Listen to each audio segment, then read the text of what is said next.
Dobrodošli, dragi moji.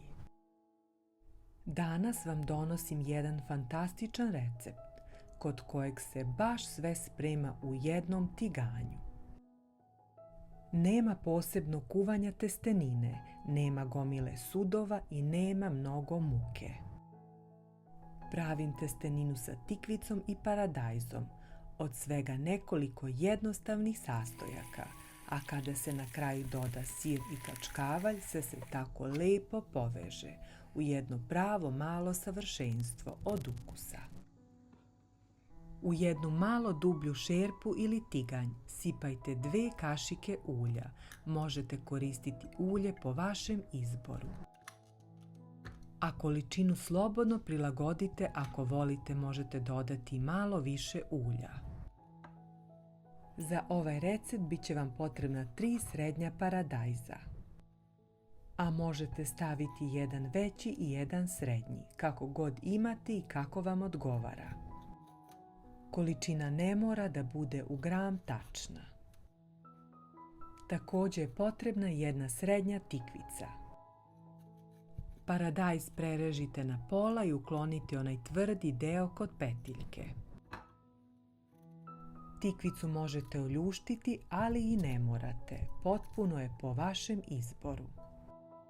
Kako više volite, tako uradite. Oljuštite 3 do 4 čena belog luka, naravno ako volite beli luk. Ulje zagrejte na srednjoj temperaturi, pa dodajte pripremljeni paradajz, tikvicu i beli luk.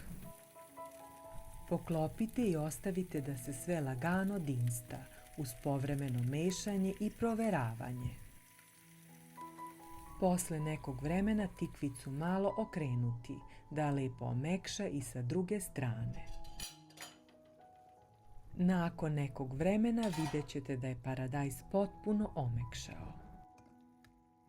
A kožica će početi sama da se odvaja. Tada je možete jednostavno ukloniti. To je ujedno znak da je povrće lepo omekšalo i da možemo da nastavimo sa pripremom. Kada je povrće potpuno omekšalo, sklonite ga sa ringle i sada ga dobro izgnječite.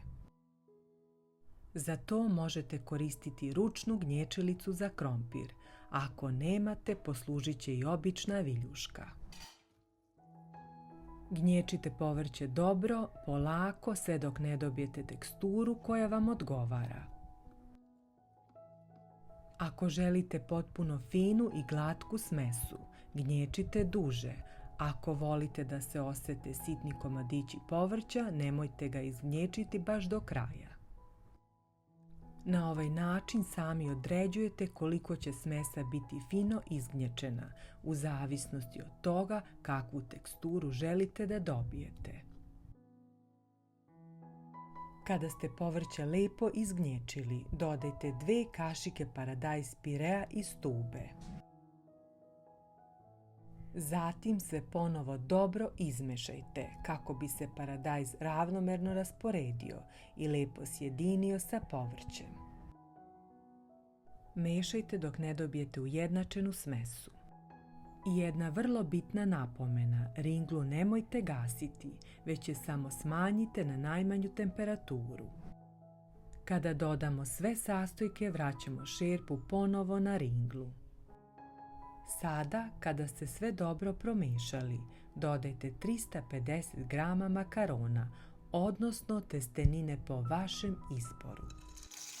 Sada dodajte 500 ml vrele vode i sve dobro promešajte.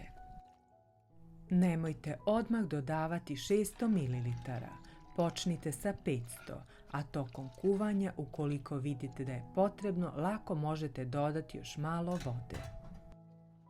Zatim vratite šerpu na ringlu i nastavite sa kuvanjem na srednjoj jakoj temperaturi. Odnosno malo jačoj temperaturi, ali nikako na najjačoj. Na ovaj način će se testenina lepo skuvati, a svi sastojci će se postepeno povezati i sjediniti. Povremeno promešajte testeninu tokom kuvanja i pratite da li joj je potrebno još malo tečnosti.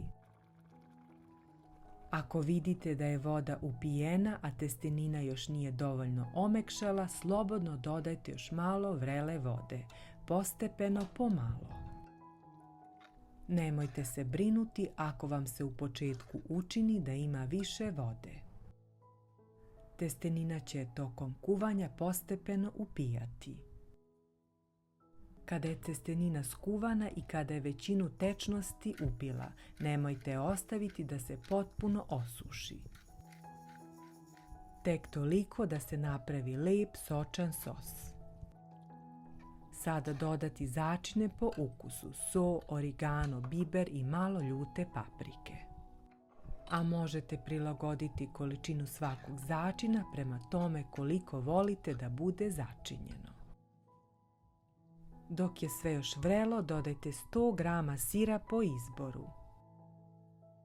Sir će se na toploti lepo razmekšati i sjediniti sa testeninom i sosom. Pa sve dobro promešajte kako bi se sir ravnomerno rasporedio i dao jelu još kremastiju i bogatiju teksturu. Sada kada ste promešali sir, dodajte 100 grama kačkavalja ili nekog drugog sira tvrdog po izboru. Ponovo se dobro promešajte kako bi se sir lepo rasporedio i sjedinio sa testeninom i sa ostalim sastojcima. Dragi moji, ako volite brze i jednostavne recepte, zapratite kanal Čarobna varjača. A ako vam se dopao ovaj recept, ostavite jedno srce. Kada je dobro promešano, spremno je za serviranje. I još jedanput da napomenem, ovo možete pripremiti kao postnu varijantu. Po želji možete dodati još malo začina ili neko povrće koje volite i tako napraviti potpuno svoju kombinaciju. Ovaj recept se zaista priprema brzo i jednostavno, a dobijate jelo koje je toliko ukusno i sočno da se svi sastojci savršeno dopunjuju. Dragi moji, hvala vam što ste bili sa mnom i nadam se da će vam se ovaj recept dopasti. Puno pozdrava do sljedećeg recepta od Čarobne varjače.